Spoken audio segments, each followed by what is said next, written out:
بسم اللہ الرحمن الرحیم۔ اللہ رب العزت جل جلالہ قرآن پاک میں ارشاد فرماتا ہے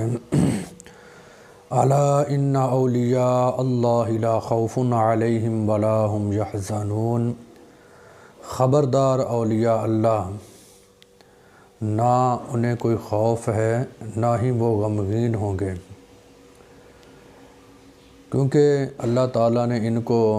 ایک مقام خاص شان عطا فرمائی ہے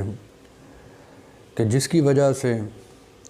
نہ انہیں کوئی خوف ہوگا نہ ہی یہ غمگین ہوں گے، اور ان کی شان خود خدا بیان فرما رہا ہے کہ اولیاء اللہ، اللہ کے دوست، اللہ کے ولی وہ ہیں جنہیں نہ کوئی خوف ہوگا نہ ہی وہ غمگین ہوں گے۔ ان کا ایک خاص مقام و مرتبہ ہے، جس طرح کہ اعلیٰ حضرت فاضل بریلوی رحمۃ اللہ تعالی علیہ فرماتے ہیں خلق سے اولیاء، اولیاء سے رسول، سب رسولوں سے اعلیٰ ہمارا نبی، یعنی کہ اللہ کی مخلوق ہے ان میں بڑا رتبہ اولیاء کا ہے، اولیاء میں بڑا مقام و رتبہ رسولوں کا ہے، اور سب رسولوں سے اعلیٰ ہمارا نبی، تمام رسولوں سے اعلیٰ حضور نبی کریم علیہ الصلاۃ والسلام کی شان ہے۔ اللہ تعالیٰ نے اولیاء اللہ کو خاص مقام عطا فرمایا ہے۔ حضور نبی کریم علیہ الصلاۃ والسلام نے ارشاد فرمایا کہ رب فرماتا ہے جب میرا کوئی بندہ نفلی عبادات کے ذریعے میرا قرب پا لیتا ہے، میں اس کی آنکھیں بن جاتا ہوں جن سے وہ دیکھتا ہے، میں اس کے کان بن جاتا ہوں جن سے وہ سنتا ہے، میں اس کے ہاتھ بن جاتا ہوں جن سے وہ پکڑتا ہے، میں اس کے پاؤں بن جاتا ہوں جن سے وہ چلتا ہے۔ امام فخر الدین رازی رحمۃ اللہ تعالی علیہ اس حدیث کی شرح میں بیان فرماتے ہیں کہ اس کا مطلب یہ ہے کہ جب اللہ تعالیٰ کا کوئی بندہ اس کا قرب پا لیتا ہے، اس کا خاص بندہ بن جاتا ہے، تو اللہ تعالیٰ کے جلال کا نور اس کی آنکھوں میں سرایت کر جاتا ہے، وہ قریب سے بھی دیکھ لیتا ہے، دور سے بھی دیکھ لیتا ہے۔ اسی طرح اللہ تعالیٰ کے جلال کا نور اس کے کانوں میں سرایت کر جاتا ہے،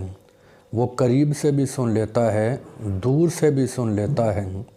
اور اسی طرح اللہ تعالیٰ کے جلال کا نور اس کے ہاتھوں میں سرایت کر جاتا ہے، وہ قریب کے اندر بھی تصرف کر لیتا ہے اور دور بھی تصرف کر لیتا ہے، اور اسی طرح اللہ تعالیٰ کے جلال کا نور اس کے پاؤں میں سرایت کر جاتا ہے، وہ کتنے میلوں کا جو سفر ہے چند لمحوں کے اندر طے کر جاتا ہے۔ یعنی کہ اللہ رب العزت جل جلالہ اپنے اس خاص بندے، اپنے ولی کو یہ شان عطا فرما دیتا ہے کہ وہ قریب سے دیکھ لیتا ہے، دور سے بھی دیکھ لیتا ہے، قریب سے بھی سن لیتا ہے اور دور سے بھی سن لیتا ہے۔ آپ دیکھیں حضور علیہ الصلاۃ والسلام کی شان عظمت کہ حضور علیہ الصلاۃ والسلام جب پوری مخلوق میں افضل ہیں تو اللہ تعالیٰ کی بارگاہ میں بھی حضور کا سب سے زیادہ مقام ہے، رتبہ ہے، شان ہے۔ اسی لیے تو اعلیٰ حضرت فرماتے ہیں ہم یہاں سے پڑھیں آقا مدینے سنیں، ان کی اعلیٰ سماعت پہ لاکھوں سلام۔ حضور علیہ الصلاۃ والسلام کو اللہ تعالیٰ نے سب سے زیادہ شانیں، طاقتیں عطا فرمائی ہیں، اور حضور علیہ الصلاۃ والسلام کے صدقے جو بھی حضور علیہ الصلاۃ والسلام سے محبت کرنے والا ہے، اللہ کا خاص قرب پانے والا ہے، اللہ تعالیٰ یہ شانیں ان کو بھی عطا فرما دیتا ہے، وہ قریب سے بھی سن لیتے ہیں، دور سے بھی سن لیتے ہیں، قریب سے بھی دیکھ لیتے ہیں، دور سے بھی دیکھ لیتے ہیں۔ امام فخر الدین رازی رحمۃ اللہ تعالی علیہ جنہوں نے اس حدیث شریف کی شرح کے اندر اس چیز کو بیان فرمایا کہ اس کا مطلب یہ ہے کہ اللہ کے جلال کا نور آنکھوں میں، ہاتھوں میں سرایت کر جاتا ہے، انہی کا ایک واقعہ ہے کہ امام فخر الدین رازی رحمۃ اللہ تعالی علیہ کا جب آخری وقت قریب آیا، شیطان جو ہے یہ ہر وقت انسان کے نامہ اعمال کو، اس کے ثواب کو، اجر کو ضائع کرنے کی کوشش کرتا ہے، شیطان ہر طرف سے حملہ کرتا ہے۔ یہاں تک کہ جب بندے کے مرنے کا وقت قریب آتا ہے اس وقت اس کا ایمان سلب کرنے کی کوشش کرتا ہے کہ اس کا ایمان میں ضائع کر دوں۔ امام فخر الدین رازی رحمۃ اللہ تعالی علیہ کا جب آخری وقت آیا، شیطان آیا، تعریفیں کیں کہ آپ بہت بڑے مناظر رہے، آپ کے پاس بہت علم ہے، میرا ایک سوال ہے، اس کا جواب دیں۔ امام فخر الدین رازی رحمۃ اللہ تعالی علیہ نے فرمایا تیرا سوال کیا ہے؟ اس نے کہا کہ میرا سوال یہ ہے کہ اللہ تعالیٰ کے ایک ہونے پر دلیل دو۔ امام فخر الدین رازی نے ایک دلیل دی، اس نے رد کر دیا، دوسری دلیل دی، اس نے رد کر دیا، تیسری دلیل دی، اس نے رد کر دیا، یہاں تک کہ علماء نے کتابوں کے اندر لکھا ہے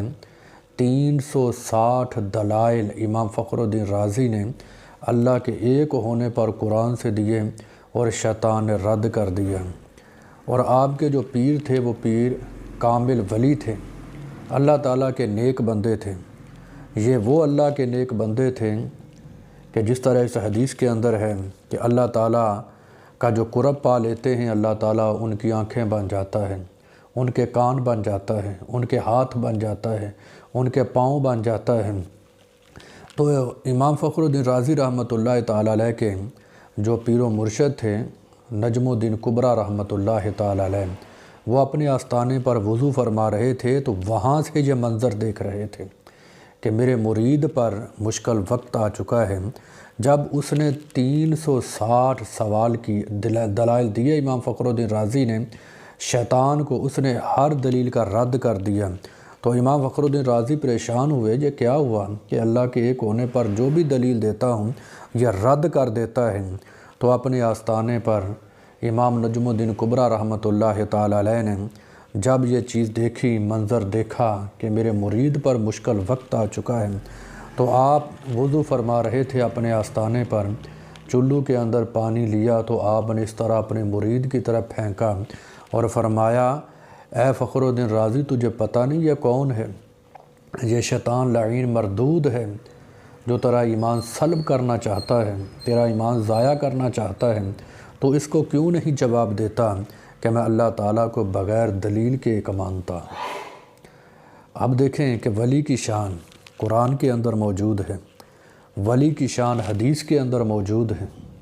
کہ اللہ تعالیٰ اس کو طاقت اتنی عطا فرما دیتا ہے، اللہ رب العزت جل جلالہ کو شان اتنی عطا فرما دیتا ہے کہ مرید پر مشکل وقت آ جائے، ایمان ضائع ہونے کا خطرہ ہو، تو پیر کامل جو اللہ کا خاص بندہ ہوتا ہے اس کی مدد پہنچتی ہے۔ اللہ رب العزت جل جلالہ کی بارگاہ میں دعا ہے